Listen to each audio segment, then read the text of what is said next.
All right, good morning. My name is CW2 Mike Mears. I'm one of the instructors and the writer for the Phase 3 Warrant Officer Basic course for the 120 Alpha course, the Electrical System Design phase. With me today, I have CW2 Dan Schwab, who's facilitating as a student while we record this. And today we're going to start off, first and foremost, with a little introduction to the equipment that we're going to be using throughout the entirety of this course. All right, the equipment specifically is manufactured by a company called LabVolt, and so we refer to it a lot as the LabVolt system.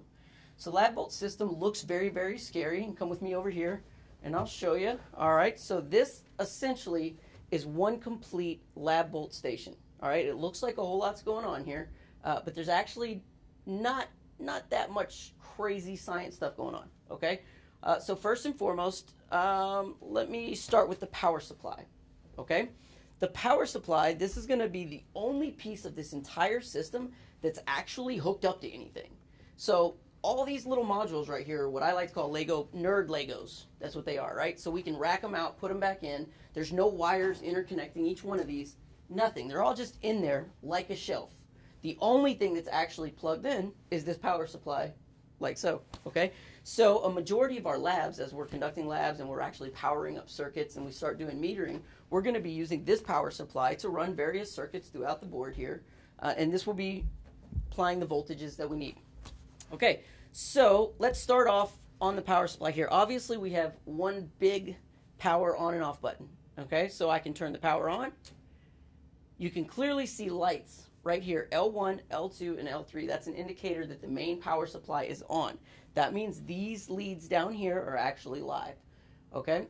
You only see one lit up right now because we only have it wired in a single phase configuration right now. And we'll learn about that as we progress throughout the course, the difference between single phase and three phase. But for right now, you should know that we're only getting single phase power out of this right now. And you can see that by only one of three lights being lit.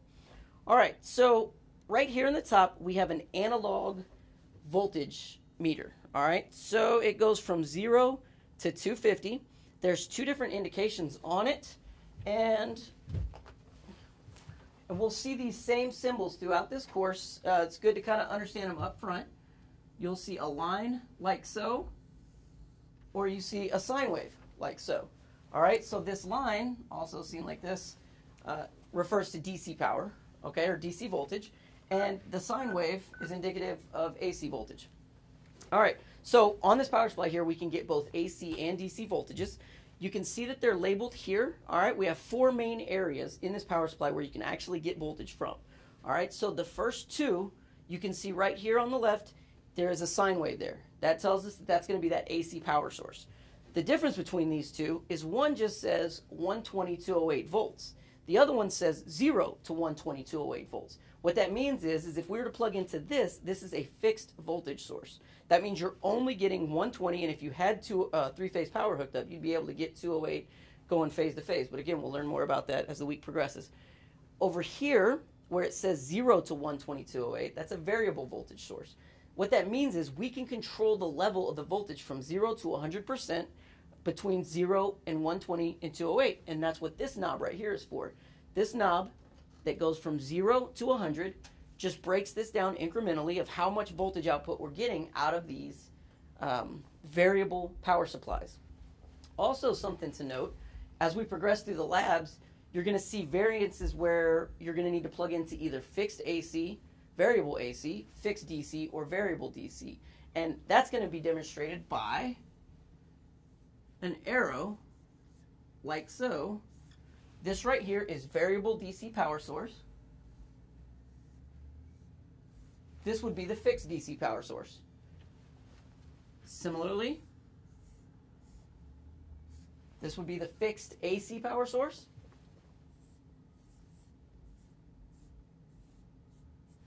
That would be the variable AC power source. So the labs will show you these in the schematics when you're actually being instructed to build or construct a circuit. And it's important to make note of whether or not you're using variable or fixed, because that's what is going to dictate some of the lab outcomes. All right, so we talked about the fixed AC. We have the fixed or the variable AC. Now over here, where we have these lines now, back to this, all right, we have DC power. Now here it says 0 to 120 volts, which means 0 to 120 variable DC power supply, which means this same knob is controlling how much from 0 to 100% of this 120 volts we're getting. And then down here is a fixed voltage DC. All right, so you just see 120 volts. All right. Now, this analog voltage meter right here can be switched to meter whatever you want to meter, but take note that it's only metering the variable power supplies. The fixed power supplies, they're fixed, so they are what they are. If it's supposed to be 120, then there's no reason to meter it because it's supposed to be 120. However, if we switch this over to, let's say, 4 to neutral, all right, which is going to be variable, we're measuring potential difference between these two leads right here. Now, if we crank this down, notice the deflection on our voltage meter is going down because we're actually decreasing the amount of voltage. Now we're down to 0. Bring it down to 0. Same thing, bring it all the way up. Okay, so these are all marked 4 to 5, 5 to 6, 6 to 4, and what that means is it's between these numbered points here. And if it's 4 to N, that means between 4 and neutral. It's about potential difference, which we're going to talk about here in the next lesson. All right. Now, on this side right here, which makes up about, 80% of it, is going to be the AC voltages. Right over here, where we see, again, this symbol right here for DC, we can do that, and we can see between 7 in N and 8 in N, which is here and here, here and here, we can see what the voltages are DC. All right. So you can see right now we're reading roughly about 140 because we have this wired up in single phase, and assuming that it's going to be wired up the same way when you actually complete your labs, it's important to note that because of the internal configuration of these, the variable DC power source is actually only scaling by a factor of about 50%. So we're only getting about 55 volts, give or take, on the variable from 0 to 55. And on the fixed, we're actually getting a little bit above 120. We're getting about 145, 143. And I'll show you that with the multimeter to be a little bit more specific later. But it's going to cause some variances in the lab results. But science is science, and so the results are all going to be the same regardless. All right. So, again, we can switch between the two DC sources or the AC sources here. As I turn this up, it's simultaneously increasing and decreasing both the variable AC and the variable DC. All right, so that would be something to note. None of the labs should walk you through actually plugging in two different types of voltages, both on variable sources, so you shouldn't have to worry about that. But say you're exploring around and you're just wiring stuff up because you're a nerd and you like that, you need to know that you're possibly affecting two different things by this same knob. All right, so another important thing to note, this is our main power supply. We talked about that. However, this right here is a 24-volt power supply, 24-volt AC power supply. And what this does is it provides power through this cable here that you can see. This is just a very, very simple little 3.5 millimeter, or I don't know if it's 3.5 millimeters, probably some other variant, but power cable here. That what this does is this provides power up here to our data acquisition module. The data acquisition module looks like probably the scariest thing on this board, and it's very, very simple. What it is it's essentially a multimeter, like this one, for those of you that have seen multimeters before. We're going to talk about this here in a little bit. But what it does is it allows readings just like a multimeter now to communicate with our software that we're going to be using on these laptops. All right, so it is very important to make sure you know that when you're using this main power supply does not power this up, okay? You notice that this little light up here is not lit. Okay, so now I can turn this off, turn this on. That power light is lit. That's how we know we're actually getting the voltage, plus this light is lit down here. Now, this doesn't have to be on for this to work, and conversely, that being on does not turn that on. So these are two independent switches here for two completely different power sources. They're just located on the same thing down here. All right. One other thing to note, I'm sure one time at least in the course of your exploratory learning in these labs, you're going to do something bad and blow something out. This right here is a circuit breaker. Should you short circuit something, this right here will pop up and you're going to say, I need help. None of my power is working, right? And I'm going to go over there and be like, bloop, and I'm going to push that back in, okay? So take note of this. This is a built-in overcurrent protected device for this power supply. All right. So now let's talk about the data acquisition module because it's probably the coolest thing on here. All right, that is this right here, the data acquisition module. We've seen that it has this cable here that needs to be powered up. There's also a second cable that actually goes to our laptops that we're going to be using here that plugs right up here to where it says computer I/O. All right, now we can turn the power on. Now, we're going to open up a program. Can you zoom in on here? I sure can. Okay. We're going to open up a program, and the primary program that we're going to be using throughout this course to actually use this as a multimeter is LDVAC. It's a LabVolt software program. So that looks like this right here, this little double screen computer with a globe thingy or majigger. I don't know what it is, but all right, so we're going to open that up. It's going to prompt us with a couple notes here to make sure we set what voltages we're on. So we're always going to be using the very first one that says 120 volt, 60 hertz. The other options are if we were in some other land that uses 50 hertz, such as Europe, and that's using 230 volts or 240 volts. So we're going to click 120 volt, 60 hertz, and OK. All right, now, you probably didn't hear this on the camera, but there's a click in there. That click is a little relay inside the data acquisition module telling it, awesome, I'm going to probably start working now. Okay, so when you open it up, you see this screen here. Not a whole lot going on this screen right here because we haven't actually loaded anything in yet. All right, so before we start talking about that, right now we've got the software hooked up. I've got my data cable going from the data acquisition module into the computer, and I've got my power cable powering this up right here. All right, so now let's start talking about the actual data acquisition module. Now, first and foremost, until we get to the AC/DC motors labs, which are going to be week 6-ish, pretty far down the road, this whole half, just don't even worry about. This whole half you'll never use. We're going to use some of these one day in the motors lab, but all of this right here, disregard. The important thing to note is our voltage and current channels. All right, and so what this is 4 separate channels that we can meter current and voltage of AC and DC circuits and display them on our computer down here. Okay, so what makes that different from the digital multimeter? Well, this digital multimeter is one channel. All right, so this, for instance, we could use these 2 leads here and we can measure a voltage, a potential difference across some point, and we're going to see that one thing. However, what if we want to meter various voltages? What if we have a 3-phase power source and we want to meter phase to phase, phase to neutral, and some other exciter current or something? Then we can visualize all up to 4 channels of both voltage and current by running them through here. Okay, now I'll do a quick little demonstration just to kind of show you. All right, so right here on the side of these, all right, these are all of our leads. These are our conductors. They use this banana jack connection right here, which is very common. You see them, it's the same way you plug into multimeters. Very, very simple stuff.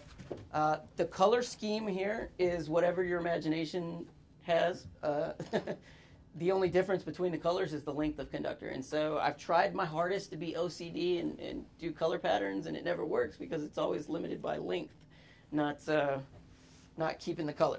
All right, so right now what I'm going to do is I'm going to hook up the data acquisition module, 1 channel, and I'm going to meter 1 voltage and show you it over here on the computer. All right, so now I'm going to I'm going to turn this all the way down to 0. My power is off. I'm going to go from neutral to E1. All right, and back down to 4. Okay, so when we start talking on day 2 about alternating current, we'll talk about paying attention to polarities. In alternating current, the polarity is constantly changing, so whether or not we put this neutral to that or this to that, it doesn't really matter because it's constantly changing polarity, hence why it's called alternating current. Now, if we were using the DC power source, I'll show you that in a minute, you definitely need to pay attention to those polarities because direct current is always positive and negative reference points. All right, so right now, I've hooked up 1 channel to my power supply down here. All right, I have no voltage down here. I have hooked it into 4 and the neutral. So what I'm going to do is I'm going to slide this over to where it says 4 and in so I can meter this right here. Just so we could compare this to what our actual laptop is saying. All right, so before I turn anything on, I'm going to set this up. Can you zoom in on this? All right, so inside of our LDVAC program, we've got some stuff going on up at the top. All right, this right here that actually looks like a meter, that's the metering app. That's what we're about to open. There's a couple more. We have an oscilloscope function that I can show you, a phasor diagram, and we can get into some harmonic analyzers and some other really cool stuff. All right, but for right now, I'm just going to open up metering. All right, so I click that little meter there, and boom, this screen with all this science, numbers, and digits pops up, right? And there's all kinds of stuff going on right there, but we actually don't have most of that hooked up. Right now, all we have is E1 hooked up, okay? And mind you, these laptops, assuming you still use these laptops moving forward, are touchscreen. So every time I touch it to point at something, it like clicks on it. So you might experience those same troubles too. All right, so right now, let's look at E1. So we're seeing some residual voltage there, but that is just, it's also floating around on E2 and E3. All right, those are just some residual voltages that are reading inside of here. It's not actually on the circuit, okay, because my power's off and my thing's turned all the way down, which is how you should start all your labs. Power off, knob all the way down, all right? So now I'm going to turn the power on. Notice that my deflection needle still stayed down. Also, I'm still reading, well, I have a little bit more transient voltage there now. However, we're not actually reading anything right now. All right, so now as I dial up my variable power source selector here, notice what's happening. So you're seeing the voltage, I just dialed it up to, I don't know, 26%. All right, now we're seeing 32.51 volts on E1. Disregard all these other things. As a matter of fact, you can go in here and you can, if it's confusing, you can just click there and turn them off. So you see that we're only metering E1. All right, so I'm going to crank it all the way up. Simultaneously, my analog meter is moving up too. You can see, so I can compare the results. So right now I'm at 58.86, and right here I'm somewhere about there. These are in increments of 10 volts. It's not very sciencey on the analog side, hence the digital's a little bit better. All right. But essentially, that line of communication is exactly how you're going to get most of your lab results culminated, and how you're going to come up with these lab solutions is by building circuits here, running it through the data acquisition module channels. Those channels communicate with the computer, and now the computer is displaying all those down there, just like the digital multimeter. Okay, now one other thing to note. So I've looked at these analog meters. I've looked at this sciencey data acquisition module. Now I want to see, all right, Fluke 87, which, by the way, this is like the most important device you could ever own. Fluke 87 is probably one of the best ones you can have. A multimeter is important. Every adult should own one. All right. So I'm going to test this, including Mr. Schwab. So I'm going to test this, and I'm going to just show you now, using this multimeter, how to do the exact same thing that this is doing and that that's doing. So this Fluke 87, I'm going to turn to the very first thing with the very first selector from off onto this V with this little sine wave symbol in here. And what that's going to do is going to put it in a mode where it can read AC voltages. All right, so I'm going to do that. I'm going to put this right here. And now what I'm going to do is I'm going to go between my neutral, and I'm just going to stick it in the back of this banana plug in here. What do you see there, Mr. Schwab? 59.1. All right, so this says 59 point, well, it's kind of floating around, but we're in the, yeah, there we go, 59.1. This is saying 58.87. This, you could take a sophisticated wild guess, and it's somewhere close to 59 in here based on these deflection increments. The point being is it's not super precise. Sometimes you're going to see some variance between some of your metering devices. However, science isn't going to change, which means regardless of what you're doing, regardless of how you're metering it, the science holds true with everything. So regardless if you're off by 1 volt, if I was to increase the amount of resistance into a circuit, the same thing is going to happen. Regardless of what you're reading, the same relationships are going to happen, same linear relationships, the same proportionalities. They're all going to be the same regardless of the magnitude of that voltage. So don't get bent up around if your results are like 1 volt off what you think they should be, or you read it with this and it's 59.9, you read it with this and it's 58.8. The important thing to note is the science and the relationships that are going on. All right, so that's kind of cool, right? And then that kind of loses its flair after a while. So let me turn this off. I'm going to leave this on real quick, and I'm going to show some other things. So the next thing over from this metering app, I'm going to move this over here. You can move these boxes around to kind of suit your needs. So I'm going to do this over to, well, that shrunk it up pretty good. Let me do this. All right. Now I'm going to click oscilloscope. All right, so now we're not going to talk about oscilloscopes for a couple days, but what we're visually displaying right now is the actual sine wave of the voltage, right? Which this sine wave right here is very indicative of the alternating current. And if we were to show multiple channels, we'd actually be able to display whether or not the sine waves between, let's say, voltage and current are actually in phase or they're out of phase, which being out of phase means there's some type of either inductance or capacitance in the circuit. And we'll talk about that on another day's lecture. But you're able to visually see that on the oscilloscope here. So it's an outstanding diagnostics tool.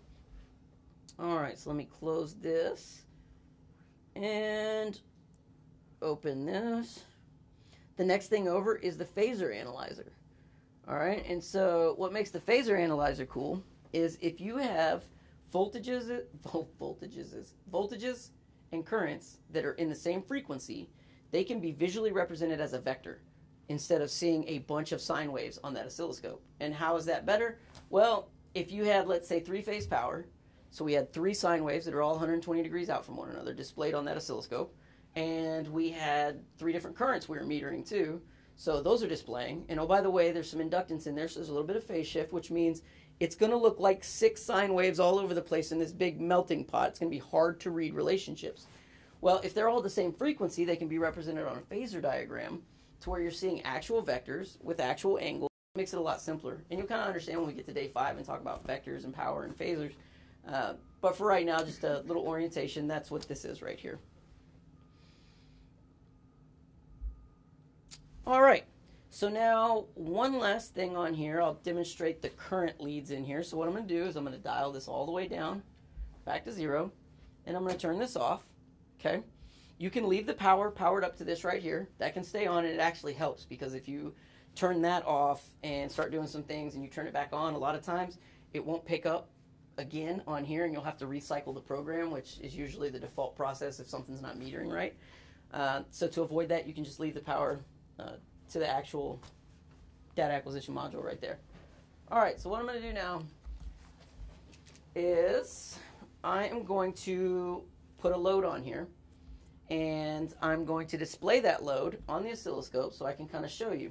Now, before I do that, I'll show you 3 more things that we have in here, our load bank, if you will. All right, so we have a resistive load module, we have an inductive load module, and we have a capacitive load module. And I got it, you don't know what inductance and capacitance and probably resistance is at this point, but you'll learn those as we go. Now, each one of these, you see 3 switches per little bank right here, all right? And 3 of these little banks on each one of these, all right? Now, what this means is we have variable amounts of resistors, inductors, and capacitors back behind this in this circuit. And we can vary the amount of resistance, inductance, and capacitance that we're adding or removing from the circuit by how many of these switches that we flip, which we're actually going to talk about later, specifically for resistance, and then on day 3 and 4 when we get to inductive and capacitive loads, when we calculate equivalent resistances. All right, so in the labs, you'll see it'll refer to build a circuit, and it'll show R1 is this value. All right, well, these aren't labeled R1, R2, R3, and you could, in your head, label them however you want. This could be R3, R2, R1, whatever. There's just 3 different resistors, if you want to look at them like that. Okay, 3 different resistors here. Now, each one of them are set up with the same scale. So you got the 1200, 600, and 300 ohm increment right here, or 300, 600, 1200 ohm resistors. Now, if I was to, there's a little circle here that looks like, where'd my dry erase marker go? All right, so we've got a little circle here and that right there, okay? The circle means that it is open. All right, it's an open circuit. There's no there's no continuity across it. And then this line right here means the switch is closed, which means there is continuity across it, which means you are inducing whatever resistor you have in there into your circuit. All right, so what I'm going to do is I'm going to make sure all of them are in the off position. All right. Now, I'm going to need that later. All right, so I'm going to take my voltage lead now. And one of the things that we're going to talk about when we get into these first lectures is how we actually hook up the voltmeters and the amp meters into these circuits, okay? Now, notice, well, you can't really see it right here because all I have hooked up is the voltmeter. But when we hook up amp meters in circuits, we want to be able to meter the current that's flowing through that circuit, but to have the most minimal effect possible on the circuit itself. All right, so now if you think about this in terms of water flow, all right, so think about water, you think about water flowing through that pipe, right, and you want to put a flow meter in there, and you want to meter it, right, but you don't want to affect the actual PSI output downstream, right? You want the water to be able to flow as fluidly through there as possible without any kind of impact to downstream effects, because then it's not truly an accurate measurement of what you're getting downstream if it's affecting it, right? So in order to do that, amp meters have extremely small levels of resistance, which resistance, when we talk about here in a little bit, is resistance to the actual flow, the flow of water, if you want to look at it from that perspective. All right, so we hook up amp meters in series. All right, what that means is that they have very little resistance, and we hook them up in series so everything can flow through them just like a flow meter in a water system and have minimal effect on the circuit. Okay, so now I'm coming out of my variable AC power source. I'm going into this. Now I'm going to come out of this and into the top of one of these resistors. Okay, now, oh, I still got some more around my neck. All right, so now voltage and measuring voltage with a voltmeter is not the same. You want to measure that in parallel. All right, and amp meters, which we'll see in the very first lab, voltmeters, have the opposite effect on the circuit. They have a large amount of internal resistance, so that when you hook them up in parallel, they also don't cause an adverse effect to the circuit, but because of how you're doing it in parallel, which we'll learn about when we talk about series and parallel circuits, just know from right off in the start, we're going to be hooking up amp meters in series, hooking up voltmeters in parallel. Okay, now you can think of this with this multimeter too, because when you're using these multimeters, if you've ever used one at home before, you could take this right here, and I know Mr. Schwab has some experience with this, and you can take this and stick this into a receptacle, right? That receptacle, you didn't open it up and you didn't break the circuit to do it. You're just tapping onto an existing circuit, which is equivalent to being a parallel connection, and you're reading that voltage. However, to do the current, you do not do that. You need it in series. And you're saying, well, I've measured current before, but it's with one of them little crazy clamp-on things. That's a whole different story, all right? If you were to use this meter here to measure current, and it doesn't have a clamp-on amp meter, which again we'll talk about in later days, you would need to put this actually in series with that circuit. All right, so what we're going to do here, where am I at? All right, so I hooked up my, we'll say line voltage coming out, goes into I1, which is reading current. Now I'm coming out of the black, the negative side of I1, down to my load, okay? So now I'm going to take my load, and I'm going to go home. I got to complete the circuit. All right. All right, so what about this wire? Well, this wire is still there. We're still measuring that neutral up here to E1. So we can take this and also bring this right back home. Like so. Now what we've done there is, and I can draw it out here on the board. All right, so we've got our variable AC power source. Okay. I came out. I went into I1, came over to here, down,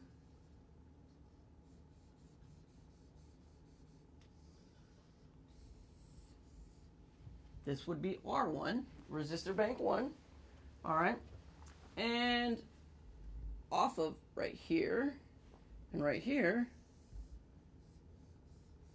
I also put E1. Okay.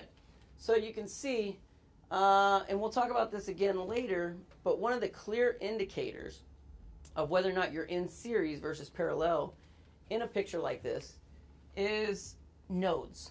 And what a node in my head, it's kind of counterintuitive, because when I think nodes, I think of like a point. I think of like a spot, right? So I would think that this is a node, right? That kind of makes sense, yeah? But that's not. The node is the full line of conductor there. Everything there in that continuity path. All right, so if I was to take some color coding, because I like to use color coding, highlighters can be really helpful. All right, and I'm going to color all my nodes.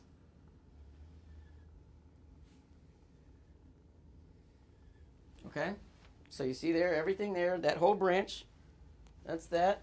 Now I'm going to do, we'll do green here. Everything on this node, and we can leave that blue.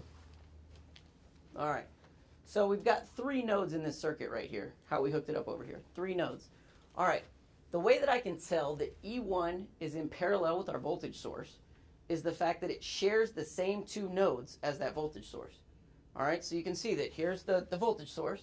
They both are connected to red and green. Look at E1, red and green.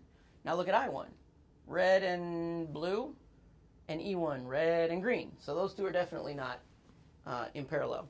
All right, so now series, a good way to tell if something is in series based on the schematic here is if it does not share 2 of the same and it has a node in between 2 components that has no branches off of it.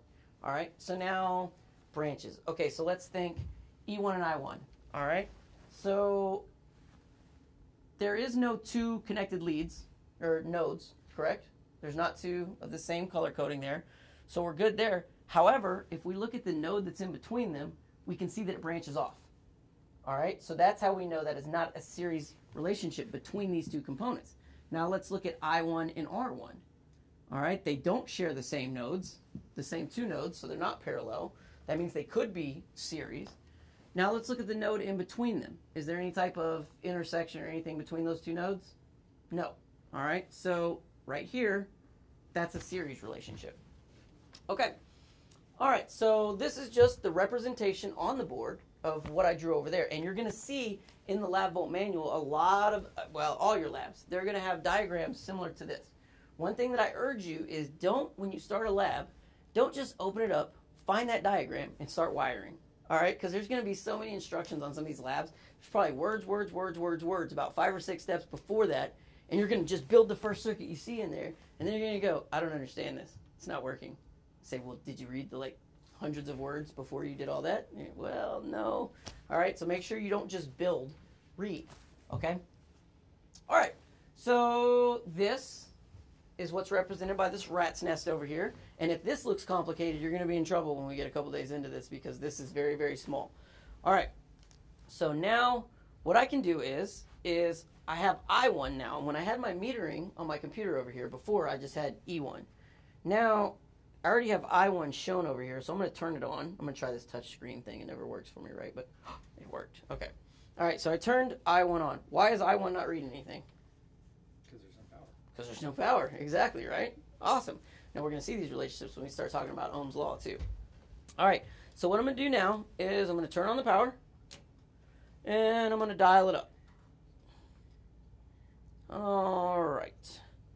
Okay, so I'm up to, I'll just go all the way up to 100%, which would give us 100 and, you'd think it's 120, right? But it's actually whatever the source voltage is, and the source voltage in these classrooms is 124 point something, so that's why it's a little higher.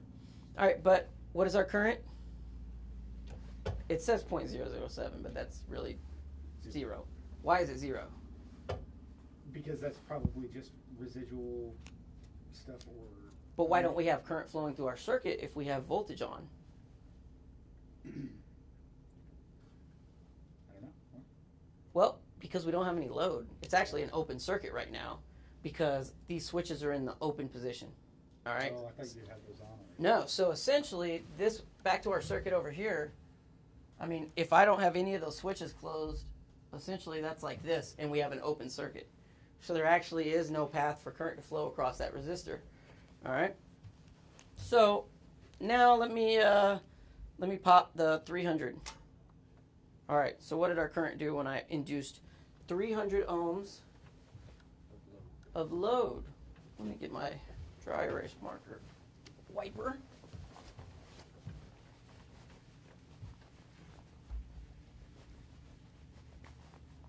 All right, so what is our voltage that we're reading over there, Mr. Schwab? 124. All right, so V 124 volts. We'll just call it 124. Okay. Now notice I represented V here with the letter V. Also, very common, you'll see E. And as a matter of fact, I believe in the LabVolt manual, it shows E for voltage, not V. It's kind of ingrained in me to do V, so if you hear me saying V or E synonymous, it's the same thing, voltage. Okay, so we just flipped that switch for, what is that? 300 ohms? All right, so R, which stands for resistance, which is also, you see this Greek thing here. I can't remember the actual Greek. You know what the Greek thing is, the horseshoe name? There's a Greek name for that in the Greek alphabet, but that's an ohm, all right? So we have 300 ohms. Okay, now what is our amp meter reading? 0.417. Okay, so now A, indicative of ampere, which is current. All right, we're reading 0.417. Okay, so notice my unit description here. I've got volts, ohms, and amps. V, whatever this little Greek letter is, it looks like an upside down horseshoe, and the A for amps. All right, very, very, very, very, very important to make sure you always label all your units, because as you start solving complex circuits, like I'm telling you, if you don't know what these numbers are, it's just going to look like science hoobity boobity. All right, so now back over to here. We haven't even started learning about all this stuff. This is just extra right here, okay? So we hooked up one resistor. We're reading one channel of voltage and one channel of current over here, which we can see. Okay, so now kind of the important aspect of the oscilloscope. All right, now you come over here because I'd like you to be a little bit more involved in this. Grab your chair, just pull on up. All right, so go ahead and turn on the oscilloscope for me.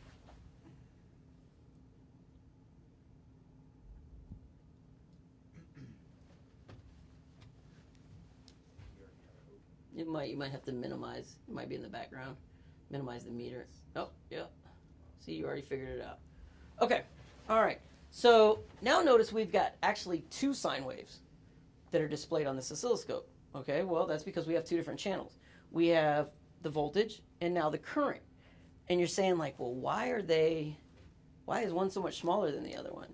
Well, because the height, the peak of each one of those waves is the magnitude of it. Okay, and so it makes sense that if we have 124 volts and we have only 417 milliamps, all right, that those are definitely going to have different magnitudes. However, the important thing to note is that they both go through zero and peak at the exact same moments. Okay, and as we progress through the AC Fundamentals lab and lectures, we're going to learn that that means that it's a purely resistive load and it's in phase. And I can just look at this oscilloscope screen and I can tell that just based off seeing those two waves now. All right, now again, I'm going a little further into the couple days lectures here. I just want to show you the applicability of some of these LabVolt and software metering devices before we actually start talking about some of these. Okay, so now let's say I want to change that and I want to show you what it's like when we actually have a shift in there.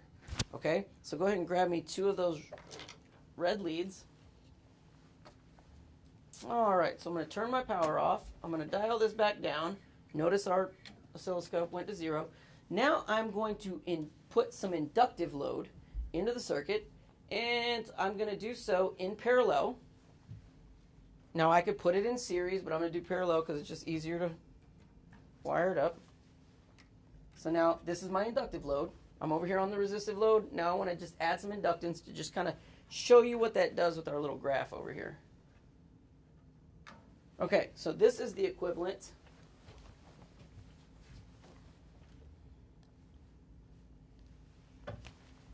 of me coming over here.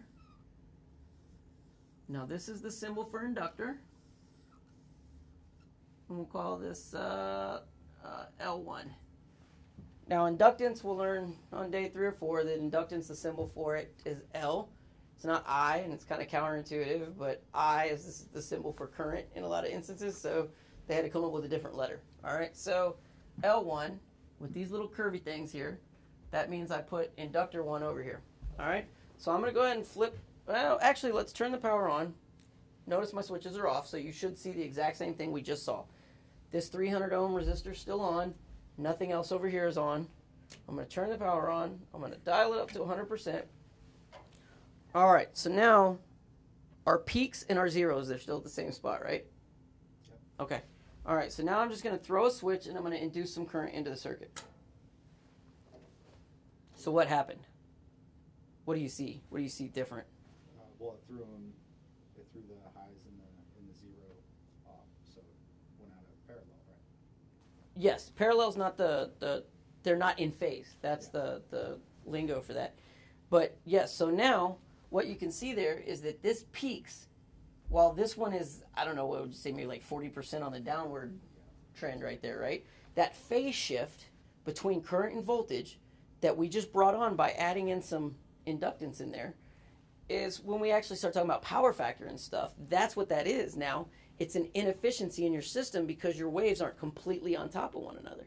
And we'll learn about that on day 2, but right now, that's kind of the importance of an oscilloscope.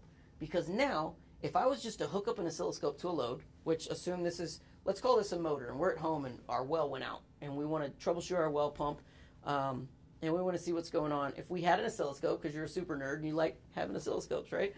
And you hooked it up to that, you can immediately see that this is an inductive load, all right? Just by visually looking at it and seeing that the current is out of phase with the voltage, okay?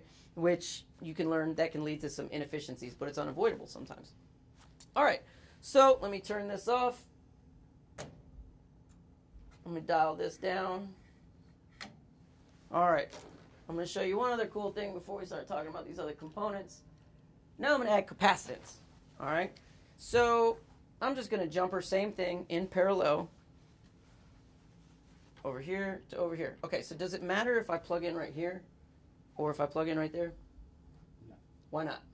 Because they're all on the same circuit. Exactly, they're on the same node, Yeah. right? So the node has become all of this right here. This from here to here to here to here is the same thing as to here, and what I'm about to do to here, okay? So it doesn't matter where I put it on in the instance of what I'm doing right now. All right, so I hooked up, our switches are off, right? All right, so I'm going to come down here. This is a symbol for capacitance, and we're going to say this is C1. Okay, so let's turn everything on. Let's look at our oscilloscope. Dial it back up to 100. All right, so we're still, our current is actually lagging our voltage, and we'll learn about that in day 2. But they're not in phase with one another right now, right? Well, that's because we have an inductor in there, and we've got a resistor in here, so that's an inductive load.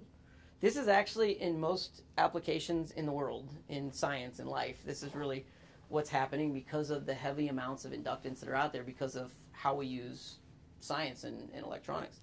All right, so I'm going to induce some capacitance into this load right now by flipping this switch. Now tell me what happens.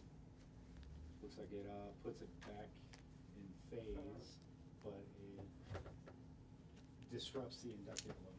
Yeah, it makes it pretty choppy, but the first part, absolutely spot on. It pulled it back, and now it's in phase. But how is that? If we have inductance and we have capacitance, and those are the two things that are fighting each other. Matter of fact, if I turn this off, now what happened? It pulled it further back out of phase. Right, but now it's actually peaking before the voltage is, so the current is leading the voltage. All right, I'm going to flip it back in, and now we're back in phase. So you can see, what kind of relationship do you think the current or the inductance and capacitance has with one another? It's a, I would say, they kind of counteract each other. Absolutely. They absolutely do. And again, we're stepping forward here, but this is just for situational understanding. They are opposing forces that are orthogonal to resistance, which is also some sciencey stuff we'll talk about later. But the point is you just use this oscilloscope to visually see and understand and identify kind of what's going on in your circuit, right? So this is the point of the oscilloscope here. Okay, so now let me turn on my phasor diagram. So these are all in the same frequency, right? So we should be able to look at a phasor diagram here. All right, now let me open this up a little bigger. Okay, so now we're using E1 as our reference, which means it's always static at 0. And now we're just seeing the difference in I1. Okay, so right now with everything in, you said it was in phase, right? And just from looking at it, looked pretty close to in phase, right? We're looking at it right there, and it's actually not quite in phase. Okay, Well, it's a little. The capacitive load kind of messed up the I don't want to say frequency, but the actual resistance. So now, when we talk about phase angle, all right, it's really easy to see on this phasor diagram, because the phase angle is the angle between those two vectors that we're seeing right there, right? So now, what if I was to turn off the inductance? Well, it jumped up now because that's that phase shift. Now I have a greater phase angle between voltage and current. What if I turned off the resistor? Man, now it's perfectly 90, which we're going to learn that's exactly how capacitive circuits are and inductive circuits are. They are 90 and negative 90 from the voltage, or from the resistance, rather. All right. So, again, the phasor diagram becomes a quick, easy way to see. I know right now that my voltage and current are exactly 90 degrees out of phase from one another. But what if I want to see it in a different way? Well, let me go back over here to my oscilloscope, and we should see a pretty hard shift now. Where is this thing hiding? Oh, where are we at? Right there. Yep, they're pretty far out from one another, right? We visually can see that now, and that's the importance of some of these meters. It's so you can visually see what's going on in your circuit. All right, so enough of that. We're going to dial this all the way down. We're going to power off. All right, and I'm going to disconnect everything. Now, that wasn't scary, right? That's not super sciencey, right? That's all some basic adult stuff. We metered some stuff with a sciencey-looking multimeter. It's nothing too hard. All right, that is really the meat and potatoes of what you use for the first 2 weeks of this course in LabVolt is what we just did there. Now, we'll do some various configurations, building different circuits and metering them in different ways and seeing various results. But that's pretty much the meat and potatoes of the first 2 weeks of power circuits and transformers. What's that last thing I just said? Power circuits and transformers. Transformers.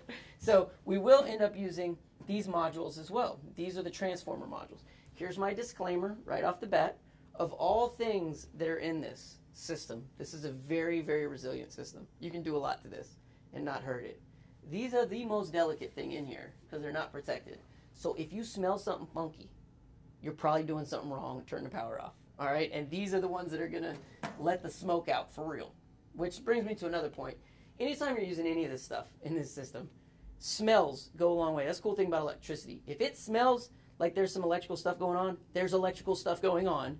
If the smell stops, it means it burnt something up until there was no longer electrical stuff going on. That's more than likely the case. So don't think it just magically stopped. It burnt something up, okay? So, if it smells bad, power off. All right. So let's talk about some of the other things that we have in here. There's going to be some stuff in here that we don't use a lot of. For instance, the AC voltmeter and the AC amp meter. Well, we kind of saw down here when I was talking about the deflection of the needle here. These aren't super, super accurate because you have to kind of infer between 0 and 10 volts in the tick marks what the actual voltage is. So, you know, it's not super sciencey. If you want to be very analytical with your calculations, that's not the best thing to use. But should you want to meter this, you can use these the same as we just did those. All right? So, you hold my rat nest for me. Let me steal a couple off of here. All right, so now, again, because we talked about internal resistance, it's important that you don't hook up current through a voltmeter or, you know, hook the trying to read in parallel on the amp meter because it has low internal resistance, you'd actually cause a short circuit and blow something up. All right, so I'm going to go from, oh, no, see, I just almost did the same thing I said not to do. All right, AC voltmeter down to here, and give me a blue one, please. Notice why I'm using the blue one. Why? Because I need a longer length. I can't reach it with the red one. Could I connect two of these together? I absolutely could, but it's kind of ugly when they're dangling like this. Sometimes it's unavoidable, but it'd work. It's a node. All right, so I'm going to go from the neutral up to here. Now, you're going to see two different increments on these. I see 125 volts, and I see 250 volts.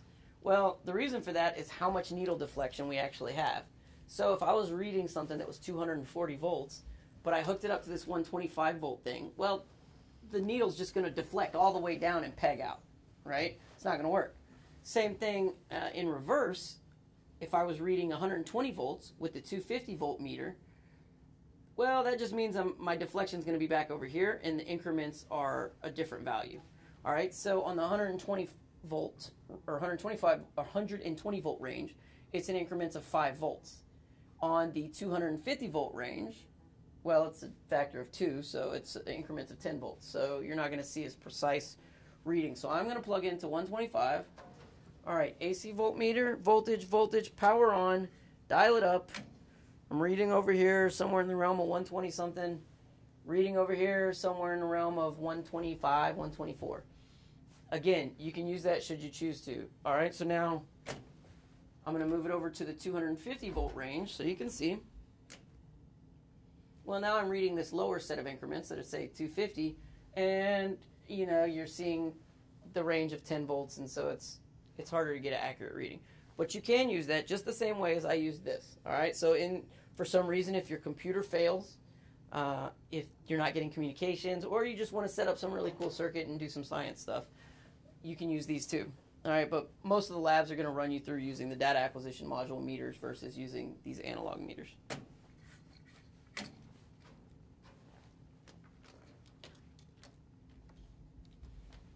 All right.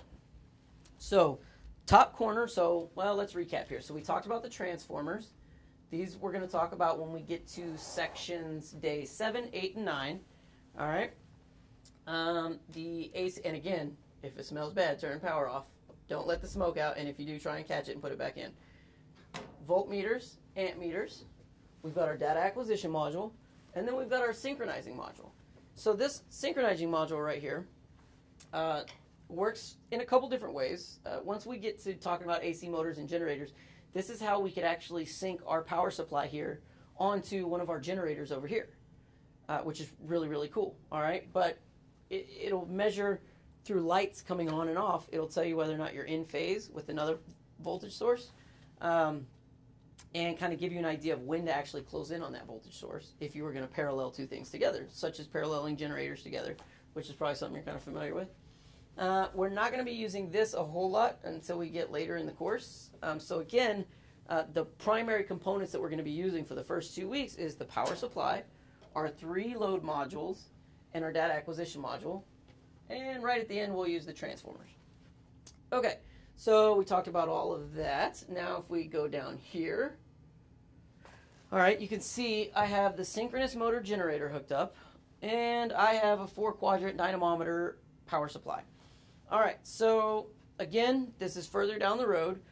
I have these in here like this because when we use this as a power supply and this as a generator, then what we do is we can actually create 3-phase power here in this module right here, just with these 2 things right here.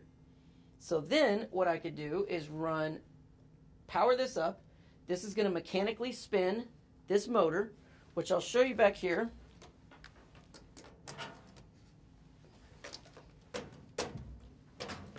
All right, so the motors that we have, and we have some other ones that we'll show in some other series lectures, they have these couplings down here. Now, you as a student will not open this up. You will not put belts on. If you need to switch out modules, you'll tell an instructor to come over and do it. Because this, I know you're probably thinking, I don't know anything about electricity, and so I'm scared of electricity, and I'm going to get shocked. Well, you see me all over this thing, right? This is as dangerous as walking by a wall plug. That's all it is, right? It's just as dangerous.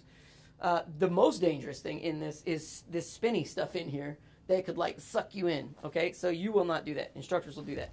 But you can see that we have these gears here, and we have belts, which I don't have a belt in here to show you right now.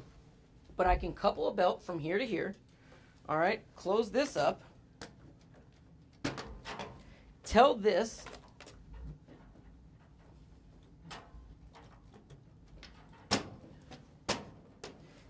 to function as a prime mover. And now what that does is it imitates like a diesel engine, if you will, on a generator. right? It's the thing that's going to be spinning your generator. So it'll be mechanically coupled to about here. This thing spins. Then we excite current onto here into the exciter field, which is more science we'll talk about later. And we'll actually get three-phase power out of this right here. All right? So this is important to note as we progress through the theory things. So you're actually learning how to produce three-phase power. Some common things that if you're out in the field, what you're going to need to do some of that troubleshooting is it's all very, very applicable. However, we won't be using these two modules until later in that 10-day period. So, as a recap, this is a very, very important lecture, really specific, just so you understand what you're messing with here. All right, because most people, when they see it at first, they're going, oh my God, it's so much. When in fact, oh my goodness, it's not. It's very, very simple. It's simply a big old power supply and some cool things we're going to plug into, read, measure, and do some labs. Very, very simple stuff. Seems simple enough? Yeah. Absolutely. All right, great. Well, now let's actually talk about some electrical stuff.